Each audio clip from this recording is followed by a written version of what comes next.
اور نہ ہی کسی کے سامنے کچھ بولنے کی ضرورت ہے۔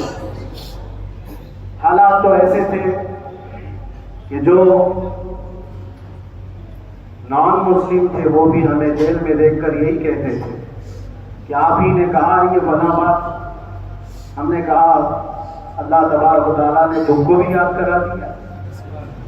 میرے عزیزوں، ستیزہ کار رہا ہے ازل سے تا امروز، شرار بود ابھی سے چراغ مصطفی۔ یہ آج کل کے معاملات میں ابتدا سے حق اور باطل کے معرکے ہوتے رہے، لیکن ایک بات میں آپ سب کو بتانا چاہتا ہوں، مظفر کو مقید نہ سمجھ اے سیاد۔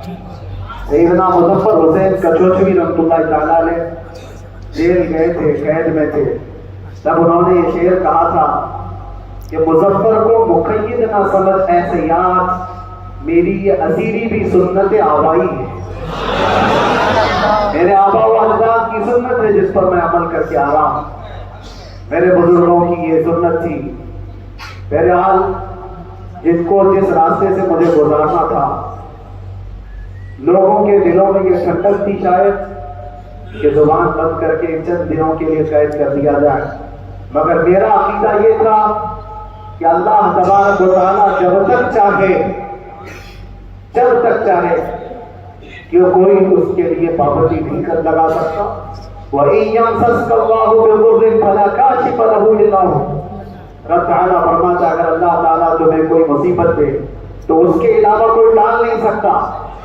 وَإِن يَمْسَسْكَ اللَّهُ بِخَيْرٍ فَلَا رَادَّ لِفَضْلِهِ، اور اللہ کسی کو بھلائی دے دے تو پھر اس کو روک بھی کوئی نہیں سکتا۔ مولا تبارک و تعالیٰ اگر کسی کو کوئی مقام عطا کر دے تو ہزاروں کیڑوں کے پھڑپڑانے سے وہ مقام ختم بھی نہیں ہو سکتا۔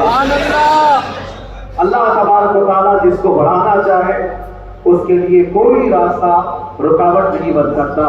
اس لیے کہ ہم نے تاریخ میں دیکھا ہے پیبند لگے کپڑے پہننے والے پیروں میں چپل نہیں تھے، جن کے ناخن تک اکھڑ جاتے تھے، لیکن وہ جب چلتے تھے قیصر اور کسریٰ بھی کانپتے تھے۔ جن کا یہ نعرہ تھا ٹل نہ سکتے تھے جنگ میں اگر اڑ جاتے تھے، پاؤں شیروں کے بھی میدان سے اکھڑ جاتے تھے، حق سے سرکش ہوا کوئی تو بگڑ جاتے تھے۔ ارے تیغ کیا چیز ہے، ہم توپ سے بھی لڑ جاتے ہیں۔ وہ صحابہ کرام اور اسلاف کرام ان کا یہ معمول تھا، بظاہر ان کے پاس کوئی اسباب نہیں تھے لیکن اللہ کی مدد تھی۔ وہ پانی کی طرح بہتے ہوئے چلے گئے، نہ چٹانوں نے ان کا راستہ روکا، نہ دریاؤں نے ان کا راستہ روکا۔ وہ جس طرف سے جاتے تھے اللہ تعالیٰ ان کے لیے راستے بناتا تھا۔ عزیزان گرامی وقت، کون ہے وہ جو دریائے دجلہ میں اپنے گھوڑے دوڑائے تھے؟ کون ہے وہ جو دریا میں اپنی کشتیاں ڈال کر چلا دیا تھا کہ واپس جانے کا کوئی تصور نہ ہو؟ یہ سب میرے مصطفیٰ کریم کے دیوانوں کی ہی بات تھی۔ اسی لیے آج بھی دنیا گھبراتی ہے تو شانے لوگوں سے نہیں، دیوانوں سے ہی گھبراتی ہے۔ بہت زیادہ چالاک رہنے والوں سے نہیں، دیوانوں سے دنیا گھبراتی ہے۔ اس لیے کہ دنیا کو پتا ہے، دنیا جانتی ہے کہ دیوانہ کہاں دیکھتا ہے کسی کو پتا نہیں۔ اور یہ اس دیوانے کی بات کر رہا ہوں جس کے لیے اللہ کے حبیب صلی اللہ علیہ وسلم کی عزت و وقار سب سے اوپر ہے۔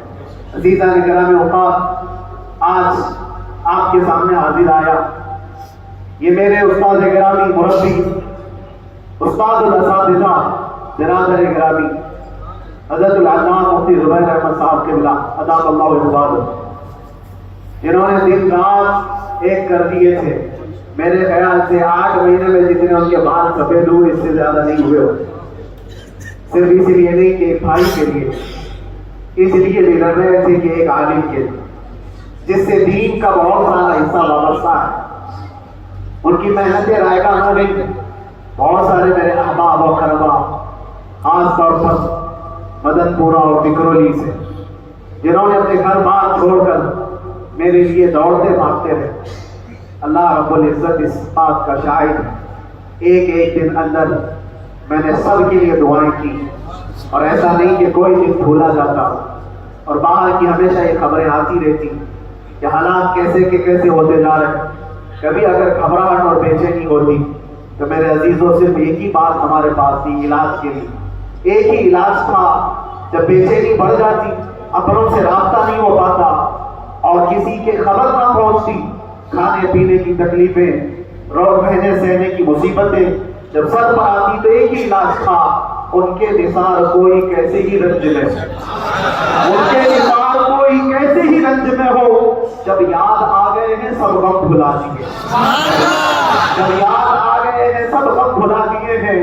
اس رسول محترم صلی اللہ تعالیٰ علیہ وسلم کا احسان عظیم ہے، بار بار مجھے یہ احساس ہوتا رہا پوری دنیا اگر چھوڑ دے مگر یقین تھا آمنہ کا لال کبھی نہیں چھوڑے، اور چھوڑا بھی نہیں، اور چھوڑا بھی نہیں۔